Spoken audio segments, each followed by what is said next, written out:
Hey guys, welcome to the Liberal Hive Mind, a channel solely focused on exposing the abundant hypocrisy of the left. Well folks, it finally happened. Leading up to this incredible day, the final defeat, the end of Liz Cheney's political career, at least her career in terms of electoral politics, the mainstream media was trying to push this narrative that the election was actually much closer than you think, that never Trump, anti-Trump sentiment continues to grow, and that actually, Liz Cheney might outperform the polls. Well folks, of course, it was nothing but a bunch of bogus vapor coming out of these mainstream media hacks, and in the end, Liz Cheney lost, and she lost bad. The worst poll that we saw had Liz Cheney losing by 29 percentage points. Well, she lost by 36. She didn't just lose, she got absolutely obliterated. Even with reports that Liz Cheney was expecting maybe half of the Democrat-registered Wyoming population to register as Republican and vote for her in the primary, even with that little voter registration game that she was playing, she got less than half of the votes than Harriet Hagman did. She got destroyed. You know what it was? It was a clear message. And I think everybody at this point is getting it. This whole never Trumper thing, this whole warmongering neocon holding on to the old Republican establishment thing, this whole pushing bogus narratives and helping Nancy Pelosi pull her con, it ain't gonna work. A clear message, as already 8 out of 10 impeachment voters have either resigned from their positions or have been successfully primaried. The message is clear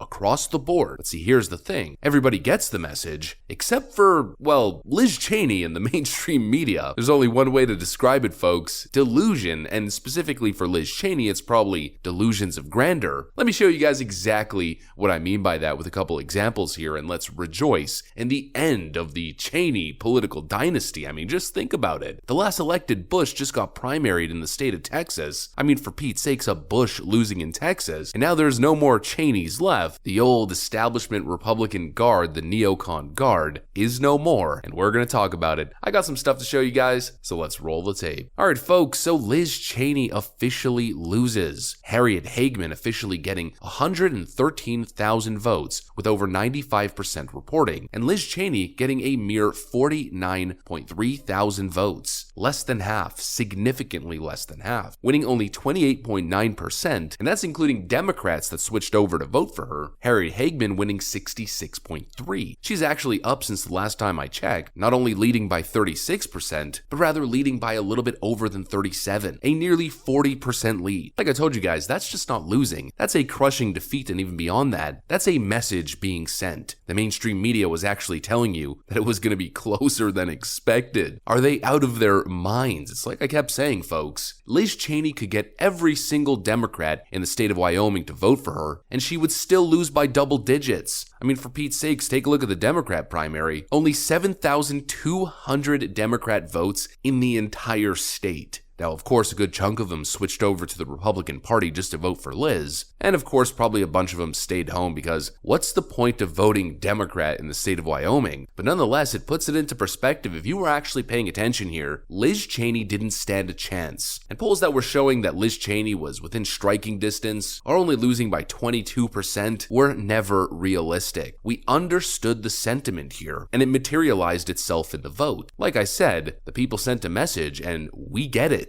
Liz Cheney, however, not so much. After losing the Republican primary to Harriet Hagman, she took to the stage, gave a little speech, and compared herself to Abraham Lincoln. The great and original champion of our party, Abraham Lincoln, was defeated in elections for the Senate and the House before he won the most important election of all. Lincoln ultimately prevailed, he saved our Union, and he defined our obligation as Americans for all of history. See what I mean when I say delusions of grandeur? She then later went on to draw a comparison to Ulysses S. Grant. In May of 1864, after years of war and a string of reluctant Union generals, Ulysses S. Grant met General Lee's forces at the Battle of the Wilderness. In 2 days of heavy fighting, the Union suffered over 17,000 casualties. Lincoln and Grant and all who fought in our nation's tragic Civil War, including my own great-great-grandfathers, saved our Union. Their courage saved freedom. And if we listen closely, they are speaking to us down the generations. We must not idly squander what so many have fought and died for. America has meant so much to so many because we are the best hope of freedom on earth. Last week in Laramie, a gentleman came up to me with tears in his eyes.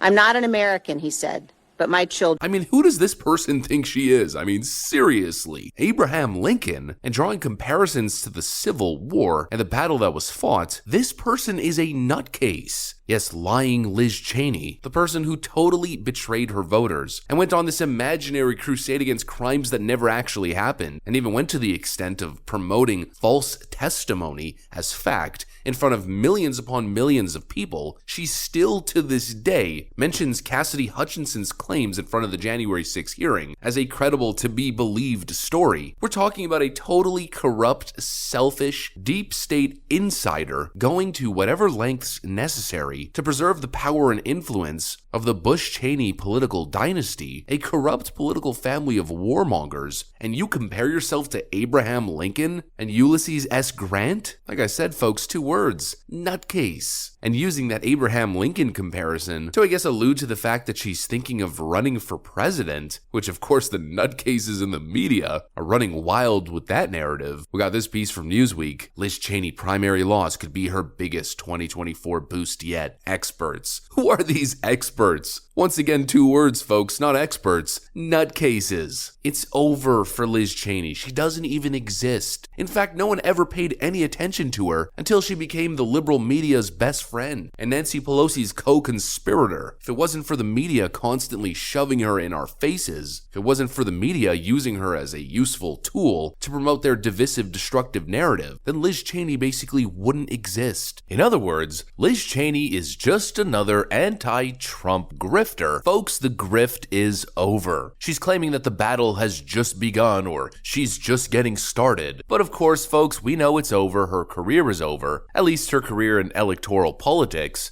As for her career as a whole, well, of course, probably not. Liz Cheney, most likely, is about to be hired as a regular contributor on MSNBC or something, which honestly is probably exactly where she belongs. With all of her ridiculous, hyperbolic rhetoric, like Donald Trump is some existential threat, I mean, completely and utterly ridiculous. With those talking points, MSNBC is the only place where she belongs. Definitely not on a Republican ticket. I mean, for Pete's sakes, the Wyoming Republican Party doesn't even recognize her as a Republican anymore. But I guess we'll just end the video here by saying good riddance. That's what I got for you guys on this one. Hopefully you enjoyed it. If you did, make sure to leave a like and possibly subscribe to the channel if you're up for it. I'm gonna get back to work like usual. I want to thank you guys for watching, and I'll see you on the next one.